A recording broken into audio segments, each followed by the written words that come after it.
সময় সময়ৰ লগত হয়তো আমি সকলো পৰিচিত 60 ছেকেণ্ডত 1 মিনিট 60 মিনিটত 1 ঘণ্টা 24 ঘণ্টাত 1 দিন এটসেট্ৰা এটসেট্ৰা এইটো কোৱা হয় সৰলৰৈখিক সময় বা লিনিয়াৰ টাইম আৰু আমি সকলো এইটোৰ লগত পৰিচিত কিন্তু ধৰি লওক কোনোবা এজন ব্যক্তিয়ে আপোনাক আহি যদি সময় আঁকি দেখুৱাবলৈ কয় আপুনি কি আঁকিব হয়তো এটা ঘড়ী হয়তো এখন ক্যালেন্ডাৰ কিন্তু এই সকলোবোৰ ছবি কেৱল মাত্ৰ সময়ৰ প্ৰবাহৰ এটা ৰিপ্ৰেজেন্টেচন হে ছবিখনে হয়তো সময়ৰ ধাৰণাৰ এটা অংশকে চুবলৈ সক্ষম হ'ব সময় যিটো আমাৰ জীৱন চলায় কিন্তু পৃথিৱীৰ আটাইতকৈ বুদ্ধিমান ব্যক্তিসকলৰ বাবেও যাক বুজাটো অতিকৈ কঠিন তেনেহ'লে সময় কি আৰু সময়ৰ অস্তিত্বক আমি প্ৰমাণ কৰিব পাৰোঁনে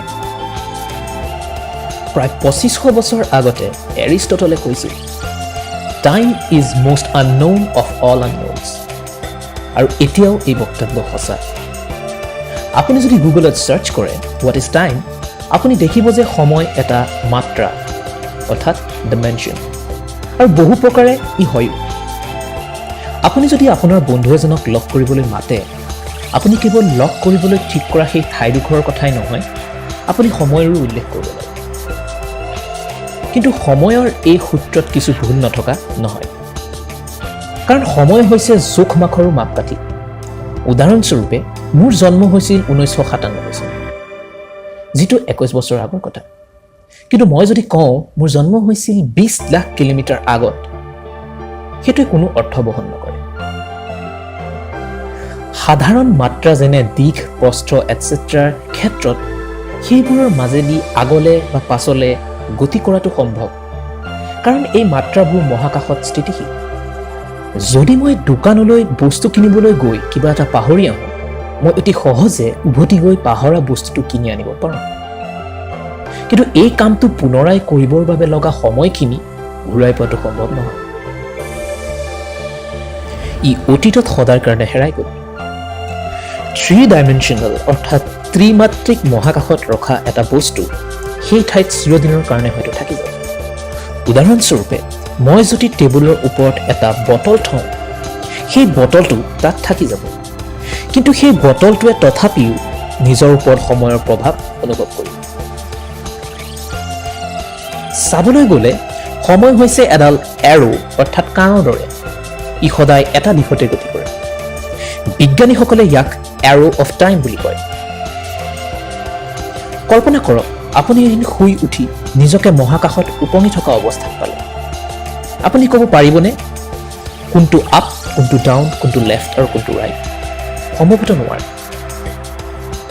কিন্তু সময়ৰ দিশ বহুত সৰল সময় অতীতৰ পৰা আহে মহানাদ অৰ্থাৎ বিগ বেঙৰ পৰা আৰম্ভ হয় আৰু বৰ্তমানৰ মাজেৰে অজান ভৱিষ্যতলৈ গতি কৰে অতীত সদায় স্থায়ী অৰ্থাৎ আমি অতীতৰ কথা সম্পূৰ্ণ স্পষ্টতাৰে ক'ব পাৰোঁ মই আজি পুৱা কৰা কামবোৰৰ বৰ্ণনা সম্পূৰ্ণকৈ দিব পাৰোঁ কিন্তু মই কাইলৈ কি কৰিম তাৰ ব্যাখ্যা কৰাটো সম্ভৱ নহয় এৰো অফ টাইমৰ উৎপত্তি বিগ বেঙৰ সময়ত হৈছিল আৰু তেতিয়াৰ পৰা সদায় সন্মুখলৈ গতি কৰি আহি আছে আমি এন্ট্ৰপিৰ ধাৰণাৰে ইয়াক ব্যাখ্যা কৰিবলৈ চেষ্টা কৰিব পাৰোঁ এন্ট্ৰপি হৈছে খেলিমেলি অৰ্থাৎ ডিজঅৰ্ডাৰৰ এটা জোখ বা মেজাৰমেণ্ট বিগ বেঙৰ সময়ত ব্ৰহ্মাণ্ডৰ সকলো পদাৰ্থ একেটা জেগাত থুপ খাই আছিল এটা অসীমভাৱে সৰু বিন্দু এই অৱস্থা অতি কম এন্ট্ৰপিৰ অৱস্থা বিগ বেঙৰ পাছৰে পৰা ব্ৰহ্মাণ্ডৰ সকলো পদাৰ্থ এটা আনটোৰ পৰা আঁতৰলৈ গৈ আছে আৰু ব্ৰহ্মাণ্ডখনৰ এন্ট্ৰপি লাহে লাহে বাঢ়ি গৈ আছে এন্ট্ৰপি আৰু এৰো অফ টাইমৰ কাৰণেই আমি গেলেক্সি ষ্টাৰ্ছ ইভেন লাইফ দেখিবলৈ পাইছোঁ এন্ট্ৰপিৰ বাবেই আমি অতীত আৰু ভৱিষ্যতৰ মাজত পাৰ্থক্য দেখিবলৈ পাওঁ যদি এন্ট্ৰপি নাথাকিল হয় অন্য অৰ্থত যদি ব্ৰহ্মাণ্ডৰ কোনো চেঞ্জ নাথাকিল হয় আমি 2019 চন বা 1 লাখ চনৰ মাজৰ কোনো পাৰ্থক্য নেদেখিলোঁ অৰ্থাৎ যি নহওক এৰো অফ টাইম সদায় সন্মুখলৈ গতি কৰে আৰু কাৰো বাবে নৰয় অন্ততঃ আপেক্ষিকভাৱে ডাঙৰ জগতখনৰ কাৰণে বৃহৎ পদাৰ্থৰ কাৰণে এৰো অফ টাইম অতি প্ৰভাৱশীল বৃহৎ স্তৰ মানে হৈছে আমি দৈনন্দিন যিবোৰ বস্তুৰ লগত সময় পাৰ কৰোঁ কিন্তু কোৱাণ্টাম লেভেল অৰ্থাৎ অণু পৰমাণুৰ স্তৰত সময়ৰ নিয়ম অলপ বেলেগ। আকৌ কল্পনা কৰক যে আপুনি মহাকাশত উপঙি আছে। সেই অৱস্থাত মহাকাশৰ বিশালতাৰ আগত ওপৰ তল সোঁ আৰু বাওঁ ইত্যাদি ধাৰণা নিৰ্ণয় কৰাটো সম্ভৱপৰ নহয়। কিন্তু আপুনি যদি নিজকে পৃথিৱীত থাকি কল্পনা কৰে তেতিয়া দিশৰ ধাৰণাটো আকৌ সবল হৈ উঠে। ঠিক সেইদৰে বৃহৎ স্তৰত চন 1900টো চন 2019তকৈ পৃথক বুলি বিবেচনা কৰাটো সহজ। বৃহৎ স্তৰত সময়ৰ গতিক অনুধাৱন কৰাটো সহজ। কিন্তু যদি আমি অণু পৰমাণুৰ জগতখনলৈ চাওঁ যি ব্ৰহ্মাণ্ডখন নিৰ্ণয় কৰে, এন্ট্ৰপি আৰু সময়ৰ ধাৰণা ইয়াত ইমান সাধাৰণ নহয়। মই যদি কিবা এটা বস্তু লিখি থকাৰ এটা ভিডিঅ' তৈয়াৰ কৰোঁ আৰু তাক ৰিভাৰ্ছ কৰি মানুহক দেখুৱাওঁ, তেন্তে হয়তো সকলো ব্যক্তিয়ে ক'ব পাৰিব যে ভিডিঅ'টো ৰিভাৰ্ছ কৰা হৈছে। কিন্তু মই যদি এটা পেণ্ডুলাম অৰ্থাৎ দোলনৰ গতি ৰিভাৰ্ছ কৰি তাৰ ভিডিঅ' বনাই মানুহক দেখুৱাওঁ, তেনে অৱস্থাত সেই ভিডিঅ'টো ৰিভাৰ্ছ কৰা হৈছে নে নাই হোৱা কোৱাটো সহজ নহ'ব। সেইদৰে যদিও বৃহৎ স্তৰত সময়ৰ গতি এটা দিশত যেন লাগে, অণু পৰমাণুৰ মাত্ৰাত অৰ্থাৎ অণু পৰমাণুৰ ডাইমেনশ্যনত সময়ৰ গতি সকলো দিশত থকা যেন অনুভৱ হয়, সন্মুখলৈ আৰু একে সময়তে পিছলৈ। পদাৰ্থ বিজ্ঞানত এনে কোনো তত্ত্ব নাই যিয়ে কয় যে অতীত সদায় ভৱিষ্যততকৈ বেলেগেই হ'ব লাগে। আমাৰ তেনে লগাৰ একমাত্ৰ কাৰণটো হ'ল এন্ট্ৰপি বা এৰ' অফ টাইম, অন্য অৰ্থত ব্ৰহ্মাণ্ডৰ এটা আৰম্ভণি থকাৰ কাৰণে। এৰ' অফ টাইম আৰু এন্ট্ৰপি ব্ৰহ্মাণ্ডৰ বিকাশ আৰু জীৱনৰ আৰম্ভণিৰ বাবে অতি প্ৰয়োজনীয়।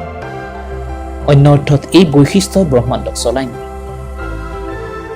কিন্তু বহু মানুহৰ চকুৰ আঁতৰ হৈ থকা প্ৰশ্নটি হ'ল, এন্ট্ৰপি ব্ৰহ্মাণ্ডৰ আৰম্ভণিতে ইমান কম থকাৰ কাৰণ কি? উত্তৰটো হয়তো সাধাৰণ, কাৰণ এন্ট্ৰপি আজিতকৈ কালি কম আছিল আৰু কালিতকৈ পৰহি। আৰু এইদৰে যদি আমি আগুৱাই যাওঁ, দেখা পাম যে ব্ৰহ্মাণ্ডৰ আৰম্ভণি এন্ট্ৰপি আটাইতকৈ কম আছিল। আমি সকলোৱে জানো যে ব্ৰহ্মাণ্ডৰ অস্তিত্ব বিগ বেঙৰ লগে লগে আৰম্ভ হৈছিল, কিন্তু সেইটো হয়তো শুদ্ধ নহ'বও পাৰে। আমি জেনেৰেল ৰিলেটিভিটি অৰ্থাৎ সাধাৰণ আপেক্ষিকতাবাদৰ জৰিয়তে ব্ৰহ্মাণ্ডৰ আৰম্ভণি হোৱাৰ ছেকেণ্ডৰ খুব সূক্ষ্ম অংশলৈকে বুজিব পাৰোঁ, কিন্তু তাৰ পাছত সমীকৰণবোৰে কাম নকৰা হ'ব। তাৰ আগলৈ যোৱাটো আমাৰ বাবে সম্ভৱ নহয়, অন্ততঃ বৰ্তমান। ফিজিক্সৰ কোনো এনে তত্ত্ব নাই যিয়ে কয় যে বিগ বেঙৰ আগত সময় নাছিল বা ৰিভাৰ্ছ এৰ' অফ টাইম নাছিল। কিন্তু আমাৰ হাতত বৰ্তমান সেই সঁজুলিৰ অভাৱ যাৰ সহায়ত আমি এই আটাইবোৰ চাব পাৰোঁ। যিহেতু ব্ৰহ্মাণ্ডখনৰ সম্প্ৰসাৰণ ঘটি আছে আৰু ইয়াৰ এন্ট্ৰপি বাঢ়ি গৈ আছে, এটা এনেকুৱা সময় আহিব যেতিয়া ব্ৰহ্মাণ্ডৰ সকলো বস্তু এটা আনটোৰ পৰা ইমান আঁতৰ হৈ যাব যে মহাকাশখন প্ৰকৃত অৰ্থত শূন্য হৈ পৰিব। সকলোবোৰ এটা আনটোৰ পৰা ইমান আঁতৰ হৈ যাব যে ইটোৱে সিটোৰ লগত যোগাযোগ ৰখাটো অসম্ভৱ হৈ পৰিব। আনকি অণু আৰু পৰমাণুৰ মাজতো এই দূৰত্ব আহিব, যিয়ে প্ৰকৃততে এই ব্ৰহ্মাণ্ডৰ নিৰ্মাণ কৰে। কিন্তু যেনেকৈ আমি টেম্পাৰেচাৰ অৰ্থাৎ উষ্ণতাত ফ্লাকচুৱেশ্যন দেখা পাওঁ, ঠিক সেইদৰে এন্ট্ৰপিৰো ফ্লাকচুৱেশ্যন থাকে। হয়তো পৰ্যাপ্ত সময় দিলে সম্ভৱতঃ 10⁻56 বছৰত এনে এক ফ্লাকচুৱেশ্যনৰ সৃষ্টি হ'ব পাৰে যি এন্ট্ৰপি হঠাৎ কমাই দিব, যিয়ে বিগ বেঙৰ দৰে এক অৱস্থাৰ সৃষ্টি কৰে। আৰু ই হয়তো এৰ' অফ টাইম আৰু ব্ৰহ্মাণ্ডৰ উৎপত্তিৰ লগত জড়িত বহুতো প্ৰশ্নৰ উত্তৰ দিয়ে।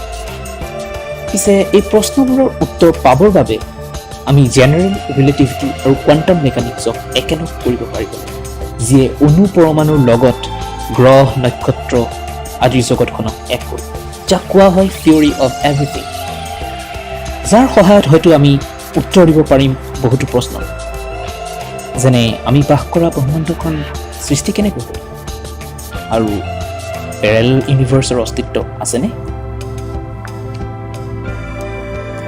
আপোনালোকে কি ভাবে? সময় কি আৰু ইয়াৰ অস্তিত্ব আছেনে? এই বিষয়ে আমাক কমেণ্ট ছেকশ্যনত জনাওক। আপোনাৰ চিন্তা সময়ৰ বিষয়ে আমাক জনাওক।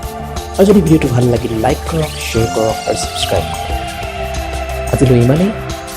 ছায়েন্স এণ্ড হোৱাট নটৰ আৰু এটি ভিডিঅ' লৈ আমি আকৌ আহিম। তেতিয়ালৈ বিদায় লৈছোঁ।